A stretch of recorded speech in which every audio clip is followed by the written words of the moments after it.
I'm trying to stop Mexicans from breaking into these places and committing crime. It's not illegal to be Mexican. You're aware of this, right? You know, I've had Mexicans threaten to cut off my not an illegal Mexican in there. A what? An illegal Mexican. Explain to me this security of the nation thing.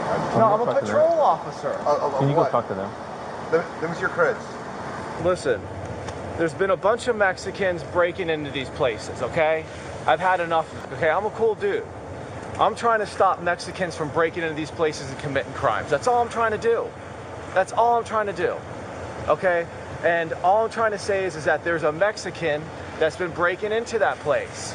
And all I was gonna do is to see if he was there. I was gonna come to the office and make sure that these people weren't letting Mexicans stay there. That's all I'm trying to do. Well, first, it's not illegal to be Mexican. You're aware of this, right? All I'm trying to say is, man, you know, I've had Mexicans threaten to cut off my. How do you know that he's Mexican? Because I seen them. SO11154, you can check. What they do is they don't have keys, okay? And what they do is they come in, but when they leave to go commit a crime, they can't lock the door. So all I did was I went and locked the door, closed the door. That's all I did. As you can see, he looked pretty shocked when the officer said that. But here again is where the problem lies, and where we have this man who believes that, you know, Mexicans are integrating or doing whatever in his community. But now we're going to get to what brought him there and why. Said he wanted to go into the apartment to get the illegals out. The door was open though. So which apartment? It's supposed to be an empty apartment that they're saying there might be squatters in. Because whenever. No, he said, I'm a police officer, and opened up his jacket and he saw. And that's part of where he fucked up, saying that he is a police officer. But we'll get to that in a little bit. Immigration, man. What's that? That's all I'm trying to do is stop illegal immigration. But that's not your job, brother. It's an American's job, right? It's America. We can do citizens arrest. Where are you collecting a paycheck from? Nowhere. Nowhere. I'm cool, dude. I'm not here to hurt no one. All I want to do is stop Mexicans from breaking in these places and these people letting Mexicans stay there. That's all I want to make sure. They're allowed to stay here, man. Not if you don't pay the rent, right? You just break in. But that's not up to you. That's up to them. If they want to call us, they can call us. Now, first of all, I don't want to be the one to make this about race or ethnicity, but more than likely, it's always a non-ethnic person who feels empowered to do things like this. And I think that that's one of America's biggest problems, is that non-ethnic people feel that a lot, not for the most part, but for a lot of that population feel like they're entitled to specific things, to say who's going to be here. Okay. Explain to me your exact interaction, play by play. So what happened was I heard a bunch of crazy sirens. You heard sirens. I'm trying to comprehend. Okay, you gotta slow down. I got you. So you heard sirens inside the complex, or on 535? Just around here. From your apartment area, you heard sirens.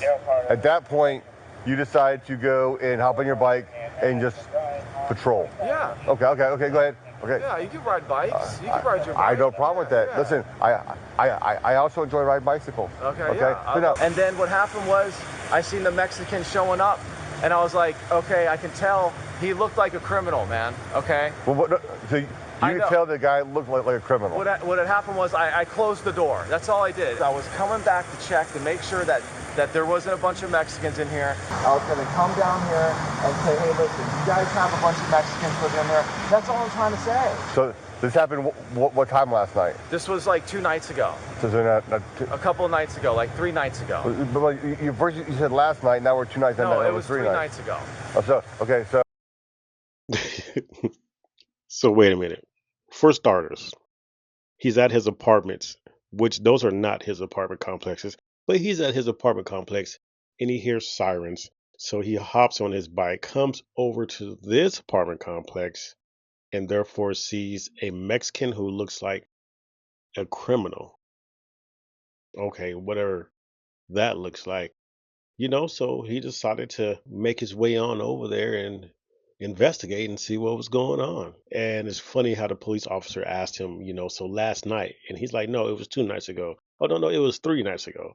It's like, so 3 nights ago, this incident happened, and you're still over here on the property of the complex bothering people?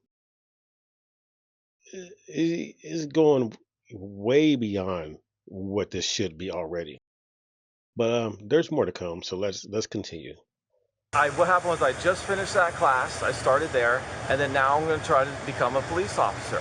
What class is this? I don't understand. Florida Department of Agriculture and Consumer Services. It's a patrol officer. I can detain people.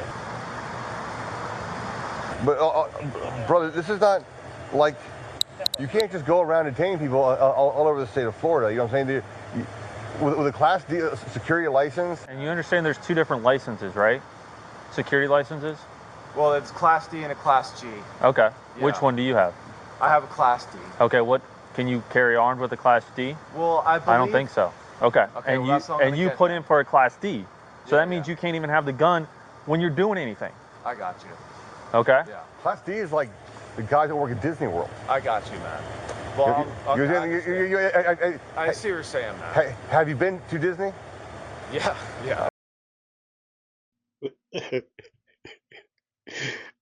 I don't know if they were trying to clown him, but they did a pretty good job at it. This man said, I wanted to be a police officer, so I took this course online, has a Class D license, and a cop notifies him that you're not even allowed to carry a gun with a Class D license. And not only are you not allowed to carry a gun, you're equivalent to a bodyguard at Disney World. How do you feel about that? Man, you give someone an inch of power and authority, and you see what they do with it? You see what they do with it, guys. This is crazy. Let's continue because it only gets better. Trust me. Okay. What's going to happen is if you put the cats in handcuffs, you're going to be in handcuffs. Yeah, it's going to be a big old mess. I understand. All right? This piece of paper, don't allow you to go around as a damn vigilante, man. I got you, bro. Your hand's scaring me, man. No, I'm sorry. I'm just wanting to... Well, you got a gun on you. Then No, I got you, dude. Hey, put your hands up for a second. Where's your firearm? Right here, man. Yeah. All right, you want to grab that for a second? Listen, bro. I'm cool, guys. I'm just trying to help people, man. That's all I got, dude. Okay? First of all, the cop had to let him know that this piece of paper you got here does not give you any kind of authority to go around detaining nobody. And you better not be putting handcuffs on nobody with your Class D online certificate. Then he goes to reaching in his pocket. And I don't want to say we all know, but we know that if that was a brother or a Mexican and you go to reaching in your pocket for something looking like something, I mean, at minimum, you're getting tased. Tased at the minimum. You better not. It's in our DNA that when we're in front of the cops, hands up, hands where they can see him, not trying to make no moves. But I mean, he's a little brave. But they take care of him. They take care of him real good. They want to start freaking trespassing? Oh, yeah, at least that. At the least. Okay. I'm hot right now. Yeah. He just said he was a cop. That he's investigating some guys for immigration, but at no time did he like flash his badge or flash a gun or anything. He did say that I need access to that room to get the radio for my investigation. Okay. That's it. My work here is done. Put your hands behind your back. Why? Don't. Hey, but relax. No, I don't have anything, dude. I didn't commit any crime. You did. What? You're impersonating a law enforcement officer. No, I'm not. You did. No, I didn't. You did. No, I didn't. What's proof of that? What's that? What's the proof of that? Then you tell them that you're law enforcement and you want them to... There's no proof of that. Open the room. Say that? You did. No, I did not. Okay. You can't arrest me if there's no proof. Listen. Okay. Just let me go, man. All right, you believe that? But like I said, now what are you guys arresting me for? Person in LEO. I did not impersonate an officer. All right. But you can't just go word of mouth. That's just hearsay. Okay.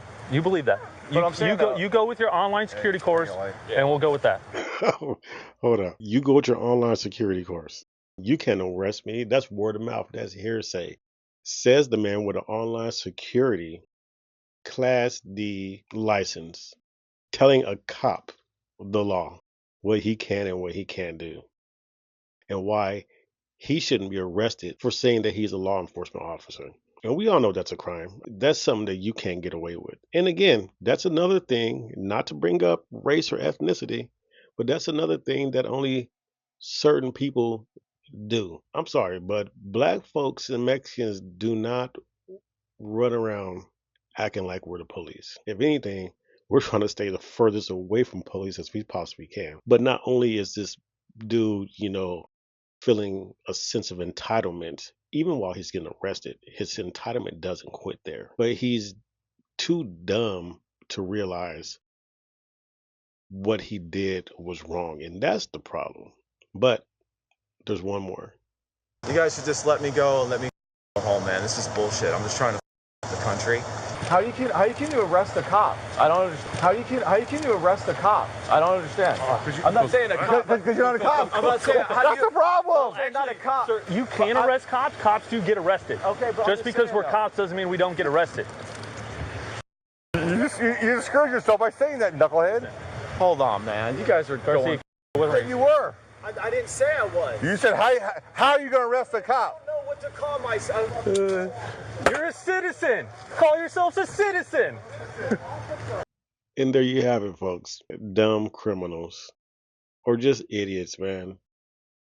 I mean, the lack of brain cells, the lack of awareness, the sense of entitlement, the fact that he just thinks he could just run around with his firearm in Florida and his Class D paper security guard, course slip, whatever you want to call it, and feels that he could fight the war on immigration, that he could tell Mexicans and tell apartment complexes that they're not allowed to have Mexicans there.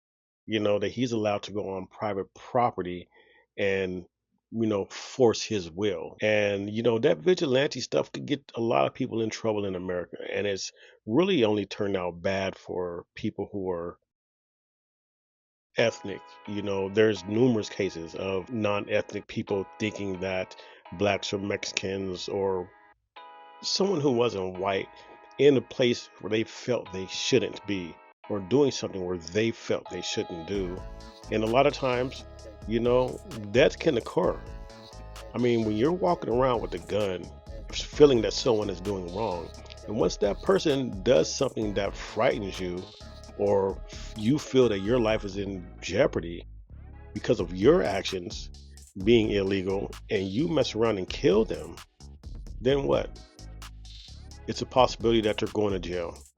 But in America, it depends, man. It depends. Murder isn't always murder in America. But I just wanted to say that this is a really funny take on the mindset of people in America, especially when it comes to this immigration. We need to just love our neighbors and let people be, let people live. If you see a crime, report a crime. Do not inject yourself into anything that has nothing to do with you unless you feel that someone else's life is in danger and that you could possibly help. You want to risk your life to fight a possible crime that may or may not be happening. That's on you, but know that you have to deal with the consequences of what comes next. And again, I would like to say that I am on the road to 1,000 subscribers. Thank you all for your comments, your likes, your support. Please subscribe.